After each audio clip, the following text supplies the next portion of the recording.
Ibrani bab 1. Allah telah berfirman pada pelbagai zaman dan dengan aneka cara kepada nenek moyang kita melalui nabi-nabi. Tetapi pada akhir zaman ini, Allah telah berfirman kepada kita melalui anaknya yang telah dijadikannya pewaris kepada segala-galanya. Melalui anaknya itu, Allah telah mencipta alam semesta. Anak itu adalah sinar gemilang kemuliaan Allah dan gambaran sempurna kewujudannya. Dia memelihara segala-galanya dengan kekuasaan firman-Nya. Setelah menghapuskan dosa kita melalui dirinya sendiri, Dia duduk di sebelah kanan yang maha mulia yang bertakhta di syurga. Dirinya jauh lebih baik daripada para malaikat, kerana melalui warisan, Dia telah mendapat nama yang lebih cemerlang daripada mereka. Kepada malaikat manakah Allah pernah berfirman, "Engkau anakku, pada hari ini aku menjadi bapamu." Dan juga, "Aku akan menjadi bapanya, dan dia akan menjadi anakku." Selanjutnya, apabila Allah menghantar anak sulungnya ke dalam dunia, maka firman-Nya, "Hendaklah semua malaikat Allah menyembahnya." Dan tentang para malaikat, Dia berfirman, Dia menjadikan para malaikatnya angin, dan para pelayannya nyala api.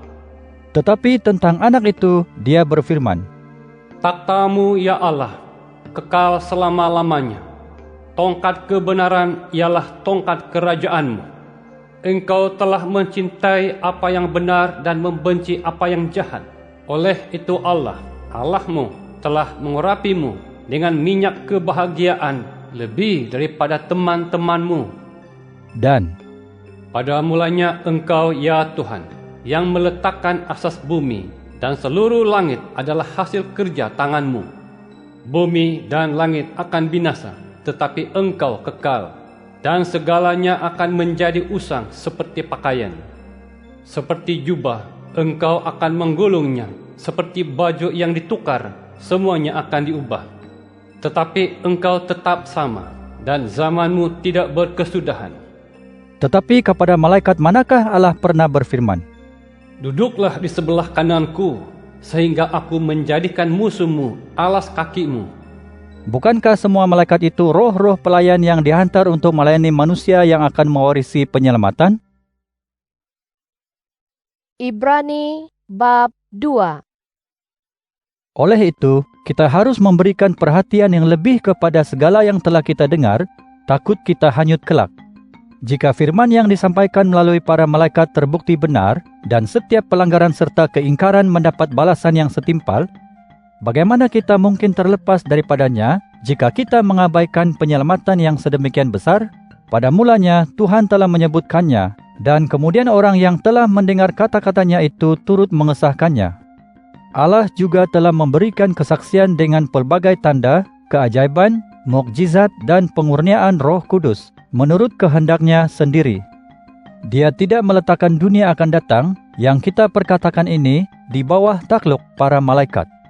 Tetapi terdapat seorang yang telah memberikan kesaksian di suatu tempat. Apakah manusia, maka engkau memberinya perhatian? Apakah anak manusia, maka engkau memeliharanya? Engkau telah menjadikannya rendah sedikit daripada malaikat. Engkau memahkotakannya dengan kemuliaan dan kehormatan. Dan engkau meletakkan segala-galanya tertakluk di bawah kakinya. Dengan meletakkan segalanya tertakluk di bawahnya, Allah tidak meninggalkan suatu apapun di luar kekuasaannya.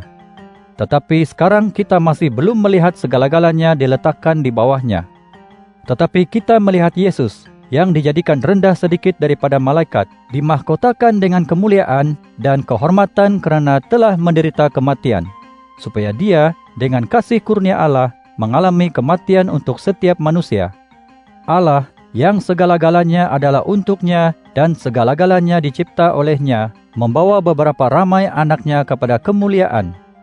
Memang wajarlah Dia menjadikan perintis penyelamatan mereka itu sempurna melalui penderitaan.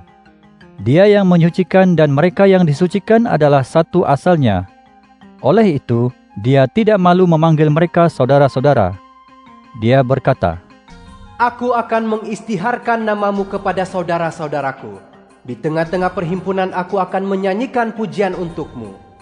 Dan juga, "Aku akan meletakkan kepercayaanku kepadanya." seterusnya, "Lihatlah, ini aku dan anak-anak yang telah diberikan Allah kepadaku. Oleh sebab anak-anak itu telah mendapat tubuh manusia, dia sendiri pun mendapatkannya, supaya melalui kematian, dia dapat memusnahkan iblis yang berkuasa atas kematian, dan membebaskan mereka yang tertakluk kepada belenggunya seumur hidup karena takut mati. Dia tidak memberi pertolongan kepada para malaikat, tetapi dia memberi pertolongan kepada keturunan Abraham.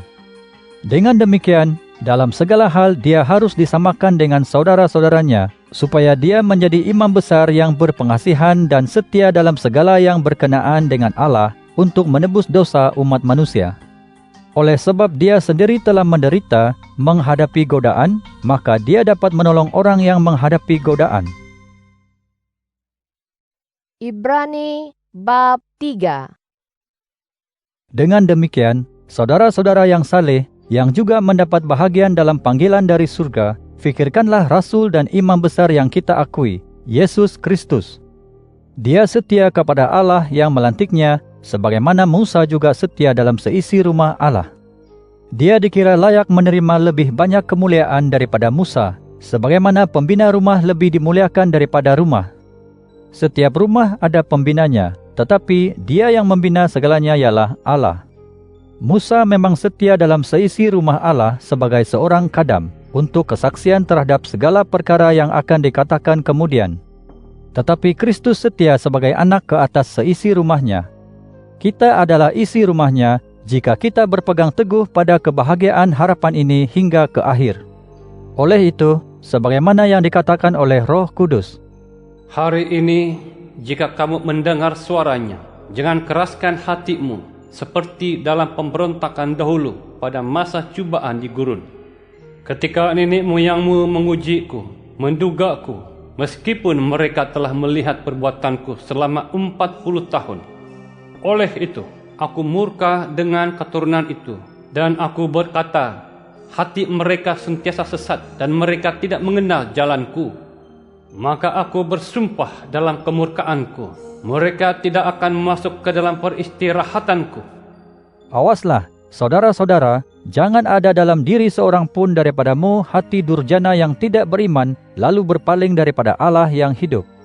Nasihatilah sesama sendiri setiap hari, selagi masih disebut hari ini. Jangan sampai sesiapa di antaramu menjadi keras hatinya akibat dosa yang memperdaya. Kita telah mendapat bahagian dalam Kristus jika kita berpegang kepada keyakinan kita yang kita miliki dari mula-mulanya hingga ke akhir, seperti mana dikatakan, Hari ini, jika kamu mendengar suaranya, jangan keraskan hatimu, seperti dalam pemberontakan dahulu. Siapa yang memberontak setelah mendengar? Bukankah semua mereka yang telah dibawa oleh Musa keluar dari Mesir? Dengan siapakah Allah murka 40 tahun? Bukankah dengan mereka yang melakukan dosa, yang bergelimpangan mayat mereka di gurun?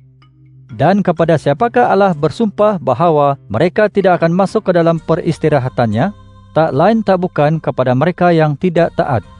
Oleh itu, nyatalah kepada kita bahawa mereka tidak dapat masuk kerana tidak beriman.